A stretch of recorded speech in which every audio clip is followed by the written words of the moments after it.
অন্তর্বর্তী সরকারের বিদায়ের মাত্র এক সপ্তাহের মাথায় বিস্ফোরক অভিযোগের ঝড়। মুহাম্মদ ইউনূসের নেতৃত্বাধীন সদ্য বিদায়ী উপদেষ্টাদের বিরুদ্ধে দুদকে জমা পড়ছে শত শত দুর্নীতির অভিযোগ। আয়কর ফাঁকি, অর্থ আত্মসাৎ, জামিন বাণিজ্য, পদায়ন বাণিজ্য, হাজার কোটি টাকার ঘুষ, তালিকা যেন থামছেই না। অভিযোগকারীদের অনেকেই নাম প্রকাশ করেননি, আবার কেউ দিয়েছেন লিখিত প্রমাণসহ। প্রশ্ন এখন একটাই, এটি কি রাজনৈতিক প্রতিশোধের ঢেউ, নাকি সত্যিই সামনে আসছে বড় কোনো দুর্নীতির চিত্র?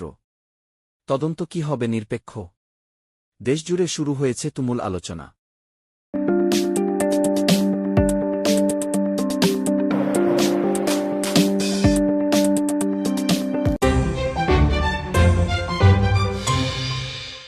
দায়িত্ব ছাড়ার মাত্র এক সপ্তাহের মধ্যে শত শত অভিযোগ জমা পড়া সত্যিই একটি অস্বাভাবিক ঘটনা।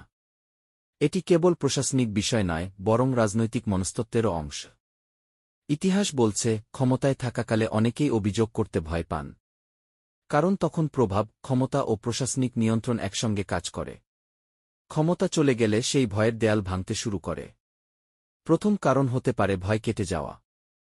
যারা আগে অভিযোগ করতে সাহস পাননি, তারা মনে করতে পারেন, এখন প্রতিশোধের আশঙ্কা কম। ফলে লিখিত অভিযোগ জমা দেওয়ার প্রবণতা বাড়ে। দ্বিতীয় কারণ রাজনৈতিক পরিবেশের পরিবর্তন। ক্ষমতা পরিবর্তনের পর নতুন শক্তিগুলো প্রায়ই পুরনোদের জবাবদিহির আওতায় আনতে আগ্রহী থাকে। এতে ভুক্তভোগীরা মনে করেন, এখন অভিযোগ করলে তা আমলে নেওয়া হতে পারে। তৃতীয় কারণ হতে পারে সংগঠিত অভিযোগ প্রবাহ। কখনো কখনো রাজনৈতিক বা প্রাতিষ্ঠানিকভাবে একযোগে অভিযোগ জমা দেওয়ার প্রবণতা দেখা যায়, যাতে জনমত তৈরি হয়। এতে অভিযোগের সংখ্যা দ্রুত বাড়ে, যদিও সব অভিযোগ সমান গুরুত্বের নাও হতে পারে। চতুর্থত, জনমতের চাপ। সামাজিক যোগাযোগ মাধ্যম ও সংবাদ মাধ্যমে আলোচনার কারণে অনেকেই অনুপ্রাণিত হন অভিযোগ জানাতে। এক ধরনের ডমিনো ইফেক্ট তৈরি হয়, একজন অভিযোগ করলে অন্যরাও এগিয়ে আসেন। তবে এখানে একটি গুরুত্বপূর্ণ সতর্কতা প্রয়োজন। অভিযোগের সংখ্যা বেশি মানেই সব অভিযোগ সত্য নয়। আবার অভিযোগ বেশি হওয়া মানেই তা উপেক্ষা করার সুযোগও নেই। এখন সবচেয়ে বড় পরীক্ষা দুদকের। তারা কি নিরপেক্ষভাবে যাচাই করবে, নাকি অভিযোগের ঢেউ রাজনৈতিক বিতর্কেই আটকে যাবে? সারকথা, এই অভিযোগের সুনামি বাংলাদেশের রাজনীতির একটি পরিচিত চিত্র। ক্ষমতার পরিবর্তন মানেই জবাবদিহির দাবি তীব্র হওয়া। এখন দেখার বিষয়, এই বিস্ফোরণ শেষ পর্যন্ত আইনি ফলাফলে রূপ নেয়, নাকি শুধুই রাজনৈতিক আলোচনায় সীমাবদ্ধ থাকে।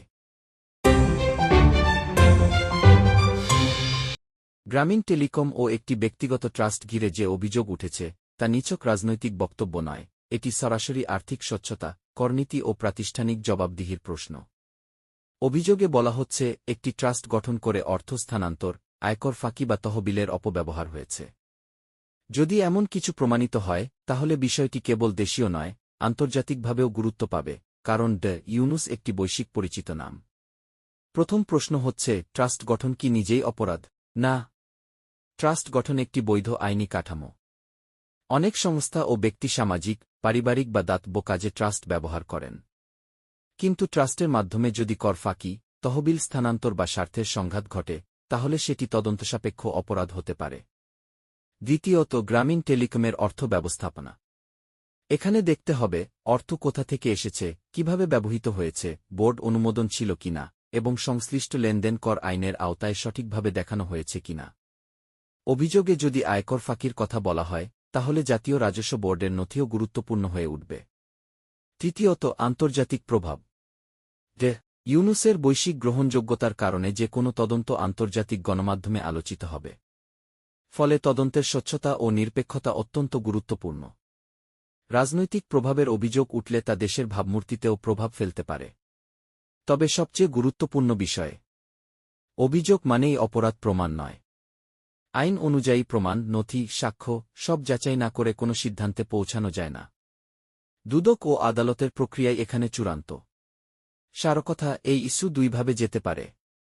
এটি যদি কেবল রাজনৈতিক অভিযোগ হয়, তাহলে তা সময়ের সঙ্গে ম্লান হবে। আর যদি প্রমাণিত আর্থিক অনিয়ম থাকে, তাহলে তা হবে বড় ধরনের জবাবদিহির নজির। এখন প্রশ্ন একটাই, তদন্ত কি তথ্যভিত্তিক হবে, নাকি বিতর্কভিত্তিক? বাংলাদেশের আইনি প্রতিষ্ঠানগুলোর জন্য এটিই বড় পরীক্ষা। অভিযোগের তালিকা দেখলে বোঝা যায়, এটি কোনো একক খাতের বিষয় নয়।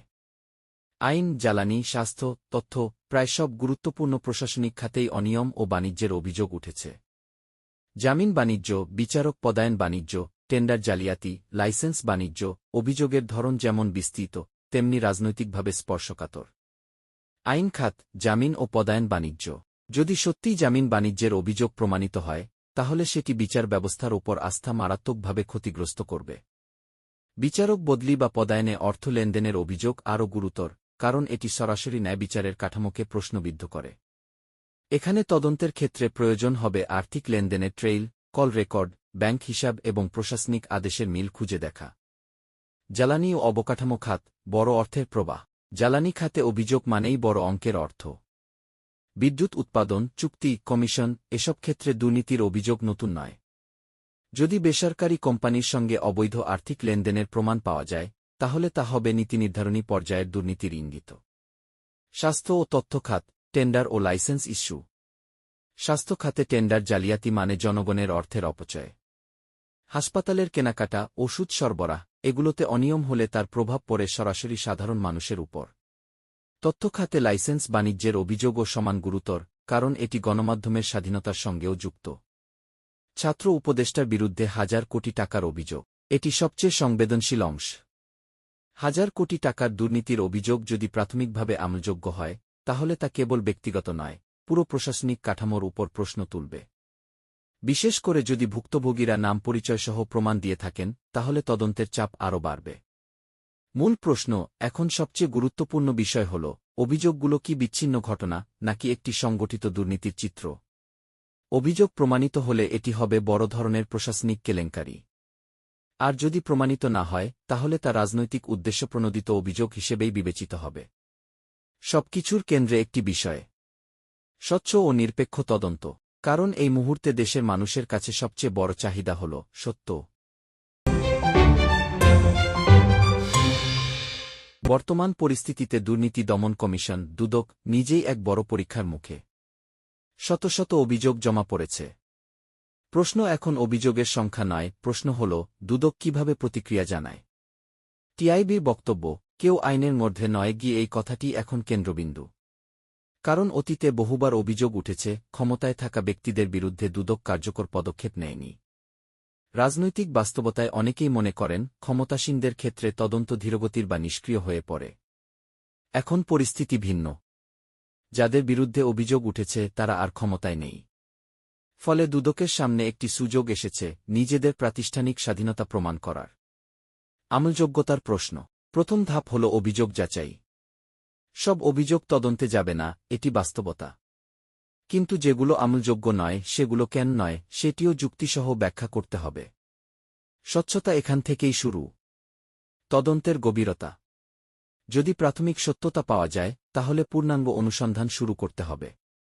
ব্যাংক লেনদেন, সম্পদের হিসাব, প্রশাসনিক আদেশ, সবকিছু পুঙ্খানুপুঙ্খভাবে পরীক্ষা করতে হবে। তদন্ত যদি কাগজেকলমে সীমাবদ্ধ থাকে, তাহলে জনাস্থা বাড়বে না। ধারাবাহিকতার প্রশ্ন। সবচেয়ে বড় ইস্যু হল ধারাবাহিকতা। অতীতে যেসব অভিযোগে কার্যকর পদক্ষেপ দেখা যায়নি, সেগুলোর তুলনায় এবার কি ভিন্নতা আসে, সেটি জনগণ পর্যবেক্ষণ করবে। যদি শুধু রাজনৈতিক প্রেক্ষাপট বদলালে তদন্ত সক্রিয় হয়, তাহলে নিরপেক্ষতার প্রশ্ন থেকেই যাবে। জনাস্থা ও আন্তর্জাতিক প্রভাব।